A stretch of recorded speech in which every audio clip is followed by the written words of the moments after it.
বারুইপুরের যে ঘটনা, সামান্য 10-12 বছরের মেয়েকে গ্যাং রেপ করে মেরে দেয়। মুশকিলটা কোথায় জানেন? মুশকিল হচ্ছে যে বারুইপুরের যে ঘটনা, এটা তো পশ্চিমবাংলায় একটা ধারাবাহিকভাবে এই ঘটনাগুলো ঘটছে। আমরা ধর্ষণের রাজধানী হিসেবে এই রাজ্যের বিভিন্ন শহরগুলোকে আমরা চিনতে শিখেছিলাম গত 15 বছর সময়ে। বারুইপুরের ঘটনার থেকে আলাদা কিছু ঘটনা নয়। মাঝখানে আলাদা ঘটনা একটাই, আপনি দেখেছেন মে মাসে একটা সরকার বদলে গেছে। এখন যে সরকার বদলেছে সেই সরকারের যে দৃষ্টিভঙ্গি ধর্ষণ সম্পর্কে যদি আলাদা হতো তাহলে আমরা খুশিই হতাম, কিন্তু সরকারটা ভারতীয় জনতা পার্টি। কারণ এনাদের যে দৃষ্টিভঙ্গি, সেটা হাতরাস হোক বা অন্যায় হোক, তার থেকে আলাদা কোনো দৃষ্টিভঙ্গি হবে বলে আমার মনে হয় না। মুখ্যমন্ত্রী বলেছেন যে সকলের শাস্তি হবে, যদি শাস্তি হয় সেটা ভালো, আমরা অপেক্ষায় থাকব।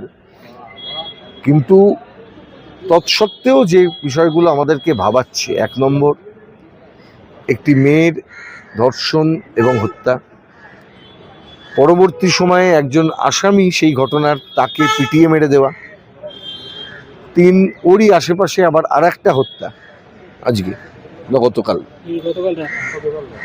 এই সার্বিকভাবে বিষয়টা কিন্তু আইন শৃঙ্খলার দিকে আমাদের প্রশ্ন তুলে দিচ্ছে। রাজ্যের সরকারকে সতর্ক হতে হবে, বিচার দৃশ্যত হতে হবে, মুখের বক্তৃতায় হবে না। চিফ মিনিস্টার পশ্চিমবাংলার, তিনি জানেন যে কিভাবে এই কাজগুলো করার দরকার। আমি আশা করব উনি কাজগুলো করবেন। ওনাকে কতটা কাজ করতে দেওয়া হবে বা উনি বিজেপির মুখ্যমন্ত্রী হিসেবে কতটা কাজ করতে পারবেন সেটা সম্পূর্ণ ভিন্ন একটি বিষয়। আমি আপাতত বিচার চাইব, দোষীদের শাস্তি চাইব প্রত্যেকটি ঘটনার, এবং আসামিকে পিটিয়ে মারার ঘটনা, মব লিঞ্চিংয়ের মতন ঘটনা যে ঘটে যাচ্ছে, এটা কোনো না কোনো জায়গায় আমাদেরকে মনে হচ্ছে এটা পশ্চিমবঙ্গ ঠিক নয়। তাই আমি অনুরোধ করবো যে এটা বিষয়ে আপনারা সতর্ক হন এবং শাস্তির বন্দোবস্ত করুন প্রতিটি ঘটনার ক্ষেত্রে যারা দোষী। কালকে একটা সর্বভারতীয় নিউজ দেখলাম যে একজন আসামিকে পিটিয়ে মারা হয়েছে পুলিশের সামনে, তাহলে পুলিশ কি করছে? তদন্ত চাই তো, সেই জন্যই তো আমি দাবিটা তুললাম। এই ঘটনাটার একটা ঘটনার বিচার শুধু নয়, বাকি ঘটনারও। এই যে কমপ্লেন করেছেন তাও গ্রেপ্তার করে ছেড়ে দেওয়ার মতন কথা শোনা যাচ্ছে, সেটাই বা কেন? এগুলো জানতে হবে তো। এগুলো না জানলে এটাও পরবর্তী সময়ে একটা আরজি করের মতন ঘটনা ঘটবে এবং তখন কিন্তু বিপদ হবে, এবং সেই বিপদ হলে কিন্তু ভয়ানক বিপদ হবে। মুখ্যমন্ত্রী বলছে বিচার হবে, কিন্তু যারা আন্দোলনের নামে একজনকে মেরে দিল, সিআরপিএফকে মারধর করা হলো, বিচারটা করবেন কে? সরকারকে তো সতর্ক থাকতে হবে, সরকারকে বন্দোবস্ত করতে হবে যাতে কনফিডেন্স পায়। নিশ্চিতভাবে মুখ্যমন্ত্রী সেটা নিশ্চিত করবেন। আমাদেরকে একটু ধৈর্য ধরতে হবে। আমি ধৈর্যটা ধরতে বলবো এই জন্যই যে নইলে বিচার হবে না। আরজি করের অভিজ্ঞতা তো আমাদের ভালো নয়। আরজি করে তো বিচার হয়নি, রাষ্ট্র ব্যবস্থা তো একই ছিল। মুখ্যমন্ত্রীর নাম বদলে গেছে ভাবে যদি কেউ ভেবে থাকেন যে এখানে আশা, আমারও সেই রকমই আশা আছে, কিন্তু আমি জানি বাস্তবতা সেটা নয়, আশার থেকে অনেক দূরে বাস্তবতা।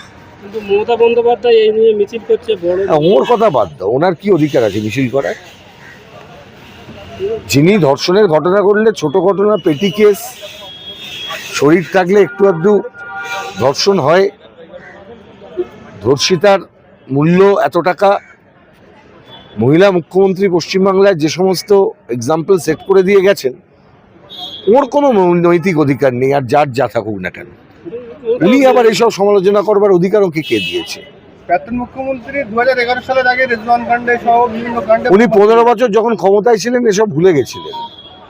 15 বছর ক্ষমতায় থাকাকালীন অবস্থায় পার্ক স্ট্রিটের ধর্ষিতা সম্পর্কে ওর দলের লোকেরা কি ধরনের মন্তব্য করেছিল আমাদের মনে আছে। যখন 15 বছর ক্ষমতায় ছিলেন তখন দাঁড়িয়ে হাঁসখালির ঘটনার পর উনি একজন চাইল্ড ভিকটিম সম্পর্কে কি কথা বলেছিলেন আমাদের মনে আছে। শরীর থাকলে একটু আধটু জর্জারির মতন ধর্ষণও হয়, আমরা ভুলিনি। এই কথা বলার বক্তার নাম মমতা ব্যানার্জি। সেই তুলনাতে শুভেন্দু অধিকারী যথেষ্ট সহনশীলতার সঙ্গে বলেছে যে আসামিদের ক্যাপিটাল। আমি তো সেই জন্য আমি কি বললাম যে সরকারের সদিচ্ছা নিয়ে আমি কোনো প্রশ্ন এখন তুললাম? আমি এখনো বিশ্বাস করি সেই সময়টা এখনো আসেনি। Let us see. আমি তো বোকা বোকা দাবি তুলবো না। আমি দেখতে চাইবো শুভেন্দু অধিকারী যা কথা দিচ্ছেন সেই অনুযায়ী কাজ করছেন। আমরা যারা এবং আমি একই সঙ্গে বলেছি যে একটি ঘটনা নয়, প্রত্যেকটি ঘটনার বিচার চাই, একটার সাথে একটা ইন্টারলিঙ্কড, কারণ এটা বৃহত্তরভাবে এটা একটা ল অ্যান্ড অর্ডার সিচুয়েশনকে ইন্ডিকেট করছে। এই তদন্তটা যদি না হয় তাহলে সত্য উঠে আসবে না। আর সরকারের দৃষ্টিভঙ্গি যদি ধর্ষণ সম্পর্কে প্রথম থেকে এইরকম হয়ে যায় যে সরকার হচ্ছে ধর্ষকদের পক্ষে, আমরা যা খুশি করব সরকার আমাদেরকে সেভ করবে, যেটা মমতা রাজে আমরা দেখেছিলাম। এই সব কিছু শুরু হলো মুখ্যমন্ত্রীর ওই কমেন্টের পর থেকে যে এই পার্কস্ট্রিটের ঘটনাটা একটা ছোট ঘটনা, ওসব কিছুই হয়নি, সাজানো ঘটনা, বিরোধীরা চক্রান্ত করছে, এই ধরনের কথাবার্তা উনি বলেছিলেন। তারপর থেকেই তো সমস্ত কিছুটা ডাইলিউট হয়েছে। সরকার সমর্থন করছে এইরকম একটা বার্তা যদি ধর্ষকরা পেয়ে যায় তাহলে কতটা বিপজ্জনক হতে পারে। আগের সরকারটা লিটারেলি ক্রিমিনালদের সরকার ছিল।